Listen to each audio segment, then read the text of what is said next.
We are back, another episode of Chef's Kiss. It is me, Chef from Sheffield Shuffler. We got John LaLogia with me, per usual, my co-host. What's up, John? What's up, buddy? We're rocking the golf hats today. You got so into golf this summer, and we wanted to sport our best golf hats. Yeah, I told you this brand that I found called Sunday Swagger. They have awesome stuff. As you could tell, this is their Augusta hat that I saw online. I was like, I have to have that. It's probably one of the coolest hats I've ever seen. Their logos, that little, golf hand, and just a cool little golf hat, dude. Little thing here, and so That's I'm happy. pretty I told you, sweet. my clubs are coming on Friday. They got shipped out on Tuesday. They're coming Friday, so get ready for some golf content. I'm pumped. I'm actually playing this weekend with my dad and my brother-in-law and future brother-in-law. So my sister Maria, who was in your graduating class, her future husband, her fiance, is a golf pro. He actually just took first place in a tournament. So I've never played with him before. And I asked my dad, I was like, how good is he? And he's like, he can fucking smoke it, dude. He goes, we're gonna look real bad. He goes, he's super chill, he's super nice, and he's a teacher too. He's the golf pro, so he's totally chill with like crappy players, and it's gonna be great because not only do I get to play with him and hang out with him and spend a lot of time with him, just because I haven't been able to spend a ton of time with him, with the move and Theo and everything. So I'm excited to hang out with him, and I'm also excited for him to like get some tips along the way, some free lessons. Yeah. Be like, hey, like, am I doing this right? Like, help me out. Right. So pretty pumped about that. I'm surprised, honestly, that your hat, Augusta's pretty hardcore as far as like their copyright infringement, like letting their brand be used for anything else. I would like to know. Shout out to Sunday Swagger and Sunday Swagger. If you want to send us any other swag, I will literally take anything. But I wonder how they got around that, because I bet Augusta probably was furious about that, or unless they altered it slightly where it's technically not theirs. And that's how Is that how you get around that? Yeah, because I do like merch and stuff, and sometimes it'll get flagged because if you alter it enough. That's why they got like the golf hand over it, so you can, I guess, argue and say that that's not their logo because. Is that? I'm curious about that. So like you do a lot of graphic design. Like what's the rule, or what you have? How different do you have to make it? Like is there a specific guideline that you have to follow? I actually got a letter from Lamar Jackson's lawyers for copyright infringement. That's no joke. Shit. I got a letter from them. I Dude, subscribed. you better listen. That dude just got paid. Fuck So off. I don't care about that. I subscribe to the theory, John. Ask for forgiveness, not permission. Okay. So that's how I operate my life, my business. I'm going to do it and then ask for forgiveness as opposed to asking for permission and have you tell me no. So if you are at liberty to say, what were they pissed about? So I made a shirt. It was a sweatshirt. It's I drew it. It was a representation of Lamar Jackson. Looked just like him with his sunglasses on. You know, when he's on the sideline, he's got those cool blue blackers, pit vipers. Yeah, the pit vipers that I yeah, had. whatever. And I drew looks just like him. That's not the issue. The issue was I put Action Jackson on it, and apparently he owns that trademark. So that was the issue. So once I put it on social media, they sent me an email that said, it was from blah blah blah and blah, like the attorneys, and it was like not a cease and desist, but it was like a copyright infringement kind of thing. This needs to come off. So yeah, that was that. Did you do it? I took it off? Yeah, Yeah. I have the shirts printed though. I printed four sweatshirts. I sold them, so technically it was illegal. So if they're listening, they're definitely not. But yeah, so I sold them, and then after they got sold, I think they saw them on social media because I hashtagged it Action Jackson, so they probably were keeping an eye on that. Saw that someone was selling shirts on there and sent it over. But I got some sales out of it, so Dude, it's that's a awesome. win for me. You know what that reminds me of? Do you remember the famous Jet Jackson on Famous Jet Jackson. on Disney Channel? Yeah, I just sang the theme song. Not to be a downer, that dude killed Died? himself. Oh, Yeah, wow. he committed suicide. Wasn't he super handsome too? Dude, he not only was he handsome, he was like a really good athlete. He was in shape. He was the backup running back to. So in the movie Friday Night Lights, he was the backup running back to Boobie Miles, who was like the stud running back in Friday Night Lights, who tore his ACL, and then backup, he was being made fun of the whole time. The actor who played the famous Jet Jackson, he played that character, and he was like the stud running back who like became like the star. And I think he committed suicide, dude. I'm gonna feel really bad if This was not on the rundown, guys. No, this was spontaneous. This was spontaneous, but I'm almost positive he. Wouldn't be the first Disney star. I know that much. That's correct. But yeah, sad story. That's how it goes. Yep. He passed away August 19th, 2013. Yes, died by a self-inflicted gunshot. Very sad, but brought us a lot of great content. Yeah. Speaking of great stars, transitioning to one of the greatest baseball players of all time, I don't think we can debate that, Barry Bonds. So, Bonds, you mentioned this on Sheffield Shuffler and Twitter. So HBO announced a new Barry Bonds documentary in production. I'll just give you here how it's written. The untitled HBO sports documentary will tell the story of Barry Bonds, baseball's single-season all-time home run king, from his beginnings as the son of all-star Barry Bonds and godson of iconic Willie Mays, all the way up to his meteoric rise in the 90s and 2000s. Using archival footage and original interviews, the film will chronicle Bonds' emergence as one of the best players of all time with the Pirates and Giants, amidst controversy, end quote. So I'm thinking, one, I'm excited about this. I think Barry Bonds, if you're going to let any steroid players in, you have to let them all in. So obviously he easily gets in.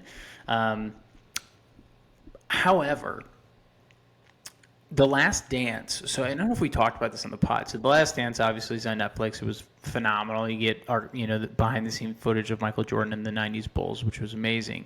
So Ken Burns, the famous documentarian, who has done, the documentary of baseball and the Vietnam War and the Brooklyn Bridge and all these different, one of the most famous documentarians. He was asked about The Last Dance. It was during COVID.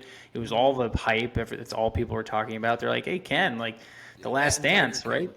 Yeah, and Tiger King, obviously, was amazing. They were like, hey, you must love The Last Dance. This is phenomenal. It's like one of the best docu-series ever. And he goes, actually, I haven't watched it. And they go, why not? And he goes, well, Michael Jordan had Final Cut, which essentially meant that when you have Final Cut, it means Michael Jordan gets to show the public whatever he wants them to see. Right. He gets to show... Director's cut, exactly. So he goes, and I would never make the main subject of my documentary, I would never agree to give them Final Cut. Because Jordan was an asshole in that documentary. We only saw a fraction of that. He was, you hear Scottie Pippen talk about, you hear other players talk about him. By the way. Yes, like that. Also said recently in an interview that he was a horrible player. Okay. Yeah. That's ridiculous. Yeah. Michael Jordan was not a horrible player. Maybe a horrible player to play with, but not a horrible player. That's just a horrible person. Yeah, well, a horrible person, but not a horrible player. That is a very important distinction. That's just jealousy from Pippen. But the thing I worry about with the Bonds thing is Bonds can't be in this documentary. He just fucking can't. And I bring it back. He's not attached to it. Thank God, because it would totally ruin it, and it reminds me of Long Gone Summer, that documentary about the home run chase with Sosa and McGuire, with ESPN did, which fucking sucked. It was horrible because they barely mentioned the steroids, and they had both of them in it. I don't want my subjects in the documentary. I Can I want. argue something? I thought. I mean, it was cool to. Again, it was cool to see that. It was cool to see things that it was nostalgic. I remember from my childhood. I enjoyed it, but did I think it was a really great documentary? No, not at all. It was. I thought it was such. I thought it was so weak, but I knew it was going to be because one, it was ESPN, and they play it safe, and they also had their controversial subjects in the documentary. So you wouldn't want Barry Bonds in there. Let me give you this No perspective, way. John. Let me give you this perspective, right? You go through the documentary, an hour 15, hour 25 minutes. The last 5 minutes enters Barry Bonds. You see the empty seat, right? And all of a sudden Barry Bonds comes in and he sits down. We get a confession from Barry Bonds. I took steroids. Bang! That would be huge. You get a confession of what he did, how he did it, naming maybe other players. That would be so explosive. The last 5 to 10 minutes of him saying, I took steroids. Here's who was involved. This is when I took it. A confession would be amazing television. Tell me I'm wrong. You're not wrong. That would be phenomenal, and it would be really smart to leave it till the end, so people have to watch the whole documentary. Although I'm sure people would cut it in clips on social media immediately. But however, I think that would be amazing. Everyone's gone on some sort of talk show and revealed it. Lance Armstrong, various other athletes. I think that would be super cool to do, and just admit something that we all know. Right. In that documentary. He'll never do it, just like Pete Rose. Well, if Pete Rose did eventually do it, but it was too late. I think Bonds is such an angry person, and I think he just has too much contempt to do it, and so much time has passed, and I just don't think he'll ever do it. And it's really a tragedy because he's a prisoner of the Bay Area. He can't go anywhere outside of San Francisco because for the Marlins. Yeah, he worked for the Marlins, but like it.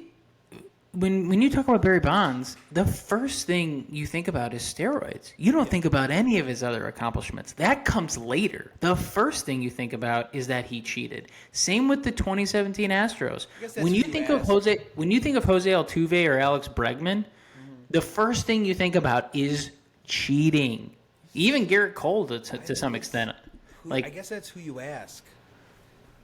Dude, that's most people. When I think of Barry Bonds, I think of home runs. When I hear Altuve, yes, but that's not the first thing you think of. Be true to yourself. When you think of Barry Bonds, when someone mentions Barry Bonds or Roger Clemens, what's the first thing that comes to your mind? It isn't a seven-time Cy Young Award winner, and it's not the home run king. It's steroids, controversy, cheating. Then right after that it comes, God, they were phenomenal players. I could see Barry Bonds be connected to that just because of the records that he broke that were supposed to be so sacred. That's why it comes with it. But when you mention Roger Clemens, steroids is not the first thing that comes to my mind, at least. Well, I think I would disagree. And I think because baseball fans are – we've talked about this, I think. In my opinion, there are no passive baseball fans. You either love baseball or you don't care and don't know anything about it. Mm-hmm. So with Barry Bonds and Alex Bregman and some of these other players, either people don't know who they are or they definitely know who they are and they know exactly what they did. And that sucks. And that must be really hard for them, you know? And they're going to have to carry that with them for the rest of their lives. Like any fan, anyone who knows anything about baseball or anything about who they are or what they did, that is the first thing that's going to come to their mind. Bonds can't go anywhere outside the Bay Area because people know. And it's really sad. He's a prisoner of the Bay Area. The thing, too, is we're going to have to draw a line at some point.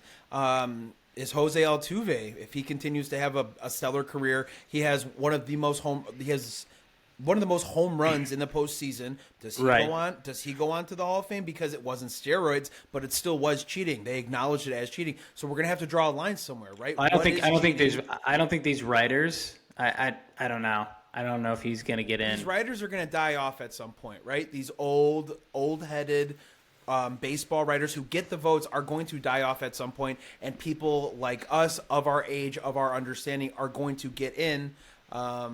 Whether or not they age out and they have that 10 years where they aren't nominated, that's remain to be seen. But There is a character and morality clause. So, do you not care about that? You're just like, hey, what you did on the field. That's all that matters, right? 100%. Because if there was a character morality clause, Aroldis Chapman's not going to get in. Totally agree. I think Pete Rose should be in the Hall of Fame, but again, like the things that Bonds did totally affected what he did on the field. The things that Altuve and Bregman and Cole and that whole 27 Astros team that affected that. You talk to the 2017 Yankees. I'm not saying the Yankees are choir boys themselves at all, but I'm just saying, like, you talk to the 2017 Yankees, and you talk to them about is it fair, or the 2017 LA Dodgers. Sure. You know, like, it definitely affected it, like, big time. So, yeah, it does make a huge difference, and that is the first thing when you think of Jose Altuve. You don't think of a stud all-star first baseman. You think of a cheater a second baseman. Sorry, you think of a cheater. Or you don't even know who the hell he is. A little person. He's tiny, but dude, like, so much power. It's just incredible. Especially, I think it's like 28 home runs, something like that in the postseason. Absurd. But ultimately, it's what are we doing here on this planet? It's like how will we be remembered? And history is not and has not been kind to Bonds or Clemens, and I don't think it will be. And what's a shame, John, is it is a shame. Well, we were talking about how many people are being led into the Hall of Fame now. It's kind of like, wow, it's the Hall of Mediocrity. You got Fred McGriff, Scott Rowland. Not taking anything away from those guys, but when there was the Hall of Fame, there's supposed to be the top tier 1% of players, right? Not just, he was a top 5 third baseman or blah, blah. Everybody's getting let in. You got Fred McGriff and Scott Rowland in, but you don't have these guys. And but it's I think a product of their time, though. That's the thing, is like, that was a time in baseball, so we have to accept it or we don't. And obviously they haven't. Right, they haven't accepted it too. And but that also tells you too that they'd rather take a player, and I'm not saying Scott Rowland is not a good player, but are you telling me Scott Rowland is as good a player as Barry Bonds? No, not even close. And obviously I know they play different positions, but you know what I mean? Right, It's more important that they were a good player and played by the rules than an out of this world, once in a generation left fielder who cheated. It's more important. And that's what the BBWAA, whatever, is saying. They're saying character matters, and telling the truth matters, and there are consequences if you don't. And go ahead. Yeah, I'm just thinking, and baseball fans, they remember. There was this one, I don't remember what Sports Center anchor said it, but it's so true. Like, it's so true. Like, baseball fans have great memories, but baseball players have even better memories. Mm-hmm. And I think it was like an intro to Sports Center, and I think it was the brawl when Harper was with the Nationals and he hit and Brian Strickland hit him, and he just went out and threw his fucking helmet at him.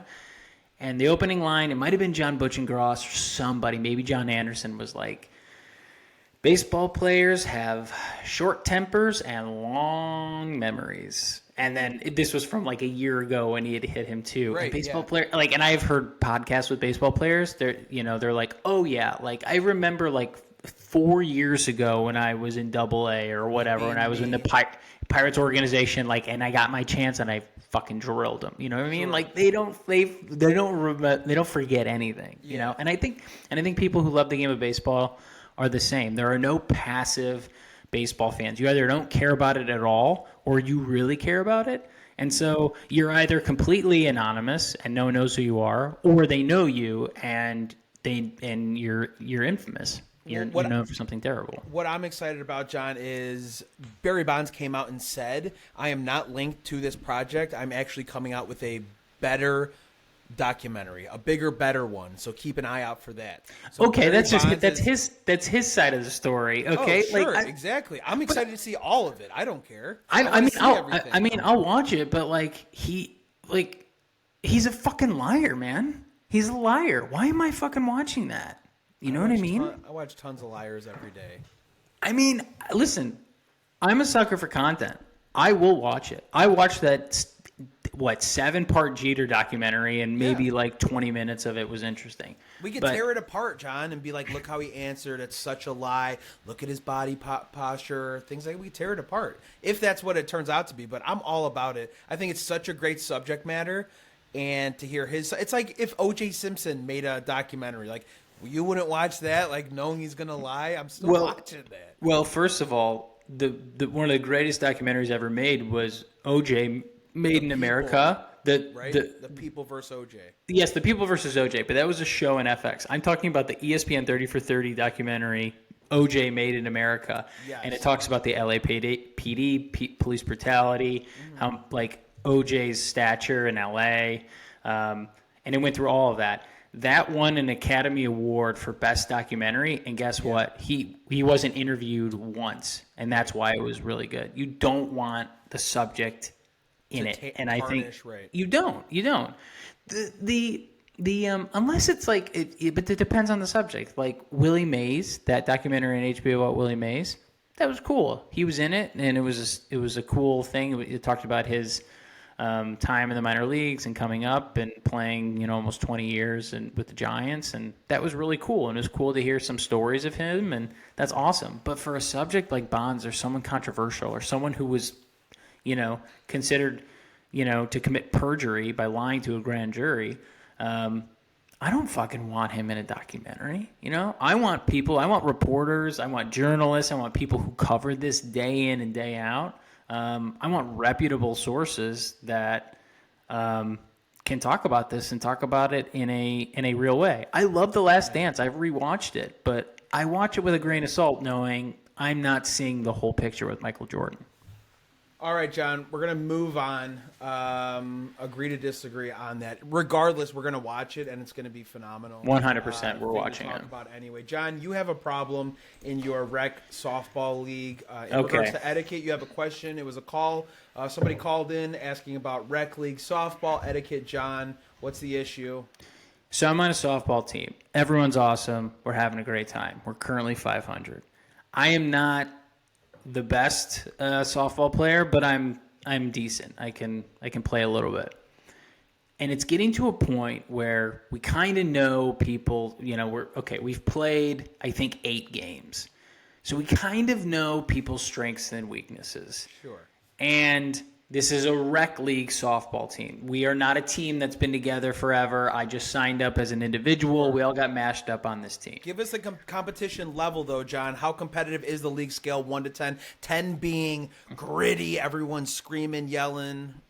How competitive is the league? So the league, it depends on the team. Our team is super competitive. Like, dude, I get, I'm not kidding, 40 text messages a day about this team, lineup construction, composite bats, which ones to buy. I mean, it's a lot. All right, just say 10.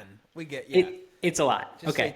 Say 10. So I'm trying to be nice. I'm trying to be cordial, but at what point, when certain players keep making errors at third base constantly and people are missing balls in the outfield, and listen, softball, people are going to get hits. They're going to score some runs because you're just lobbing it there. Sure. So how you win is by just, you can't give them extra outs. You got to make a couple plays in the field. Okay. Yep. You got to field some ground balls. You got to make some catches in the outfield. I'm not even talking about difficult plays. I'm talking about relatively routine plays. Right. We're not making them. I've identified other players that can make them. And so I have an idea about a reshuffling, not just in the batting order, but in the field. So lineup construction. Yes. But I have not broached this. I have not been like, okay, this is exactly who I think. Like, Zach's hitting first. He's hitting leadoff. You are not team manager. No, absolutely. I'm not team manager. But I follow baseball. I've written about it for a long time. And you and me, like, we spent a lot of time around the game. We know. I've seen enough. I have this biggest sample size to know that, like, you should not be playing there. This is our best shot to win. Yes. Yeah. And they do, and they want to win. Where I struggle is, if I do this, there's no going back. And I come forth and I say, hey, I think this should be the lineup, and I think that this is where everyone should play because this gives us the best chance to win. You know what I mean? Am I being an asshole because it's a rec league? Should I just let it go and play? Or should I be like, all right, we're 500. We're about to play some of the best teams in the league. Well, who's making the lineup currently? The fucking team captain. And how close are you with the team captain? Not close. So you would have to go to him to talk about this, correct? Because he's the one that's making the lineup every day.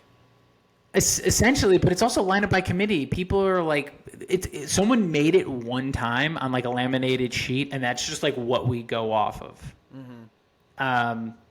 And so I'm trying to be chill about it, be like, yeah, wherever, I'll play infield, I'll play outfield, whatever. But like now we're 500, we're 8 games in, and I'm just sick and tired of watching balls go right through people's legs or missing. I'm just getting so fucking mad because I am also competitive, but I also don't want to be a dick. So I'm just frustrated. Like, do I just come out and be like, hey, this should be the lineup, and that's that. Yeah, try bullying.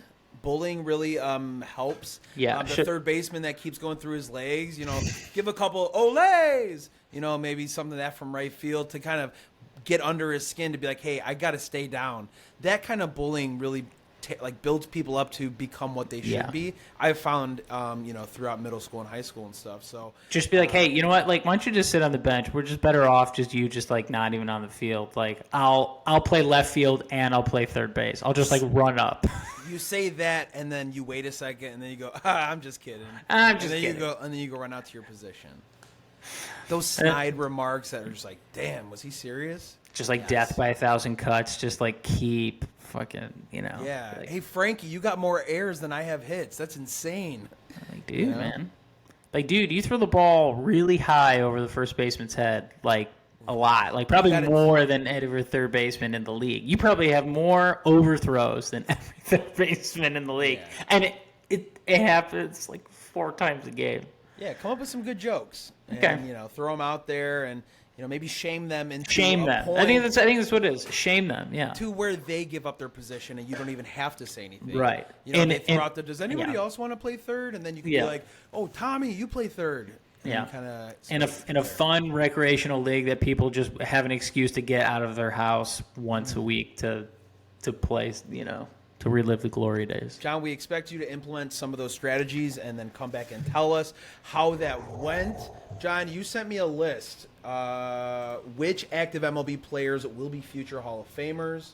I did, and we kind of went through I don't know if we should go through the list because essentially we kind of talked about it and we thought about maybe they might all be.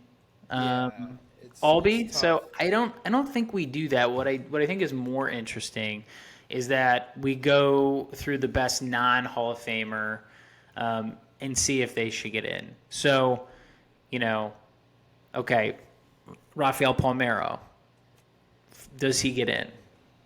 Will he get in? Or will he not because of performance-enhancing drugs? Probably not, because he was in front of Congress too, correct? Yes. Okay, so no on him. What about Jorge Posada? Have to look. Do we have his numbers up here? I don't. These are honorable mentions. But these are the guys that I wanted to talk about that were fringe, that I thought were really, really interesting. I think Jorge Posada, because he played with the Yankees, gets in. I don't think Joe Mauer gets in. I definitely think Buster going catchers here, just so you're with us. Sure. I definitely think Buster Posey gets in 100% for sure, just because of the 3 championships, and Yachty isn't eligible yet, but he 100% gets in. So I think Posada, yes. Mauer, no. Posey, yes. Molina, yes. Yeah, you could argue Posada because of the battery that he was a part of too. Yeah. All those pitchers that he fought for. Absolutely. I think that carries some weight. And some pretty big hits in certain spots. All right, let's go first baseman. So I'm going to go honorable mentions because I think these are more interesting. Yes. I think so. Palmeiro, McGuire, no, because of poor performance-enhancing drugs. Don Mattingly, I think he gets in. Yeah. Todd Helton, I think Helton gets in. I think it's going to take a little longer, but I think he gets in. Okay. For sure. Second base. base. Don Mattingly. That's what I got on that one. I'm with you. Okay. Jeff Kent, second baseman. Quietly, one of the best second basemen, right? Until I looked at his numbers, and obviously I saw him play with Barry Bonds. I think he obviously got overshadowed because he played with Barry Bonds. But when you look at his numbers, I mean, Jeff Kent's one of the best second basemen. So Agreed. I think he should get in. Yeah. Okay, I think we're going to disagree here. Chase Utley. I don't think he gets in. I think he was a really, really good second baseman, but not a Hall of Fame caliber. I'm with you. Okay. I really thought you were going to That's fight me fair. on that one. I Okay. want to keep, like I said, I want to keep the Hall of Fame to an elite standard as opposed to just letting everybody in. So that's fine. There's got to be cuts. Okay. Can't let So, everyone in. all right, let's go shortstop. A-Rod, pass, performance-enhancing drugs. Omar Vizquel. Couldn't really hit that well. Obviously a phenomenal defender. But as we've seen with – but Roland – Scott Rowland was a better hitter than Omar Vizquel. Well, Vizquel was not an elite hitter. So No. I don't think Vizquel gets in. Yeah, defensive. You can't get in just defensively. Right? No, you need something like Helton was obviously an elite defender, but also had some pop and was able to hit a little Correct. bit. Jimmy Rollins. I think there's an argument there. There's an argument, but does he get in? I'd say no. I say no, probably. Nomar Garcia-Parra. I don't think so. No. I don't think there's really. No. Miguel Tejada? No. Too short. He had a couple good seasons. Also, he might have been linked to performance-enhancing drugs. Yeah. Or a bit older than he actually said he was as well. That too. Barry Bonds, Pete Rose, Manny Ramirez. Unfortunately, none of them I don't think get in. Yeah, I say yes to Pete Rose and I say yeah. I think Pete Rose definitely should be in You're the Hall of Fame. hits leader. You're the all-time hits leader. So 100%. I think just Pete like Rose to play a should couple be in there. parlays. It's not. It's Well, now, yeah, of Arrest course. me. Considering how sports gambling is totally legal, and not only legal, strongly encouraged every 5 seconds on television when you see like a FanDuel ad. Yep. Manny Ramirez is one of the best hitters I've ever seen. I know performance-enhancing drugs, but he is one of the best hitters I've ever seen. But I don't think Rose, Ramirez, or Bonds gets in. Beltran, I don't think he gets in. Honorable mentions: Kenny Lofton. Yeah. I mean, he had a pretty prolific career. He was all over the place. He was like Mr. Reliable, but I don't know. People like him too. Sure. That does matter as well. That does matter. Likability does matter. That can get you in. Mm-hmm. Andrew Jones? Probably not. Probably not. Jim Edmonds? No. No. Okay. Sammy Sosa? No. I would love that, yeah. Obviously. Gary Sheffield? I think Sheffield could get in. His offensive numbers are pretty good. He's got a phenomenal last name, too. Yeah, he does. Ichiro, I think, is a shoo-in, Yes. obviously. Bobby Abreu? No. Okay. Pitchers. Schilling, I 100% think he should be in the Hall of Fame. Yes. 100%. Lincecum, yes. Short career, but Still, but very just totally dominant. I mean, yeah. Okay. Sandy Koufax had a very short career. He was just amazing. Kevin Brown, I'd say no. I don't know who Kevin Brown is. He's a pitcher. He He's pitched. a pitcher, yeah. Yeah, you don't know who Kevin Brown is? He pitched for the Padres and I think the Dodgers. Ring my bell. David Cohn? Yeah, Cone with the Yankees was pretty elite. maybe. Or Hershiser, yes. Roy Oswald. Dude, he was so good with Houston. I don't know if it was that good. Johan Santana, definitely. I think that dude should be in like the 2000s. He was unhittable. He was so good and had that devastating changeup. Cy Young winner. And he was amazing for the Twins, like unhittable, and then also very good for the Mets. So I think he gets in. Andy Pettitte. Andy Pettitte, who ratted out everybody during the grand jury. Weirdly, I think he gets in. Maybe. Mark Burley. I love Burley. I think he should be in. CC Sabathia. Do you think he gets in? I like CC. I like him too, but like, does he get in? Yeah. How many wins does he have? He didn't. Did he win a Cy Young? Sabathia played for 19 seasons for 3 teams, 251 wins. Any Cy Youngs? He won 1 Cy Young Award and was selected to play in 6 All-Star games. Okay. I don't know if that'll do it, though. I don't know, 251 wins. Yeah, but we know wins isn't a pitcher stat.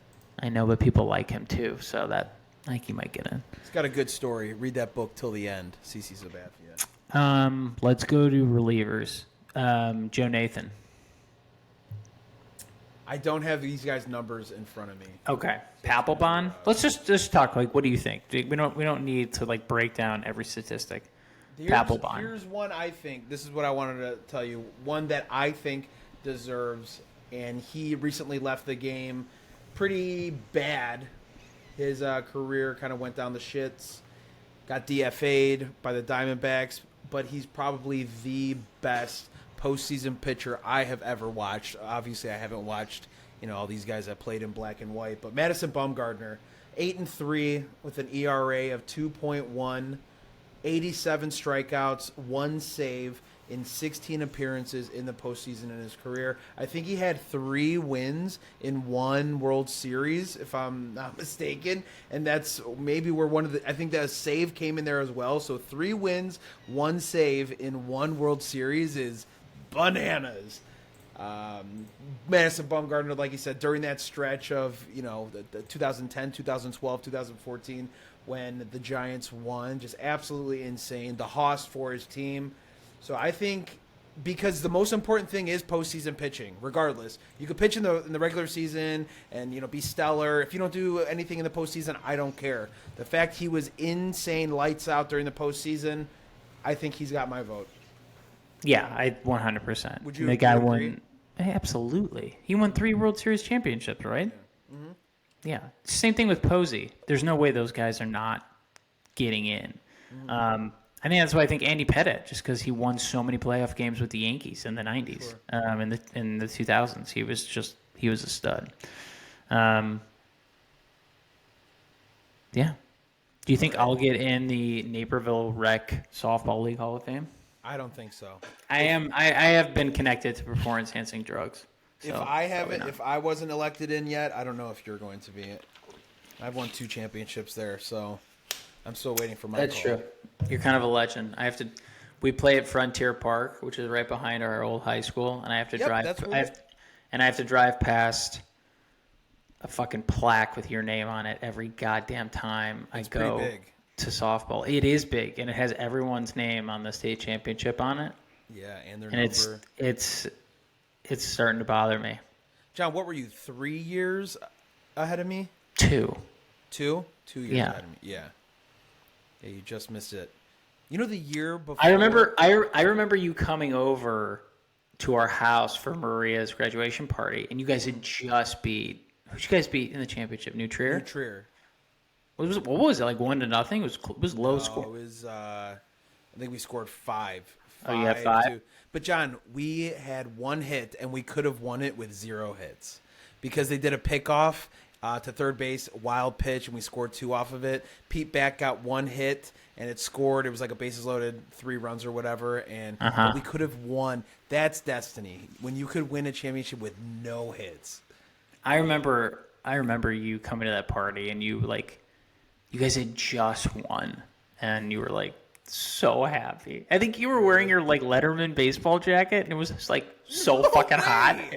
Dude, I don't know. I feel like you were wearing that Letterman jacket in the middle of the summer. Absolutely, I don't know. You were coming off a high. You were state champs. It was probably a baseball jersey, maybe the away jersey. I'll give you that. It is annoying to have to drive past that fucking plaque and see your name every time I drive by. But it also there is a sense of pride that I have that I get to do this podcast with a state championship. Something that our class could not get done, but we couldn't get past Mike Bowden, who's probably definitely the best. Not going to the Hall of Fame. Not going to the Hall of Fame, but one of the best Illinois high school baseball players of all time.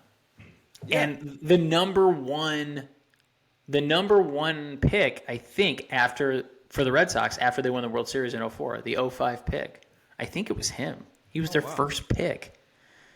Might have been Jacoby Ellsbury, then he was 2. I don't know. But he was like one of their top picks right after they won the World Series, which is high praise.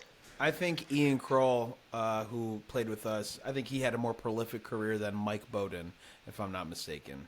Is he still in the league? He's not, but he's still playing. I think he's either in. He played in Japan. He played for Detroit in Mexico right now. Yeah, he played with Washington, Detroit. Yeah, but yeah. Was he like your number one?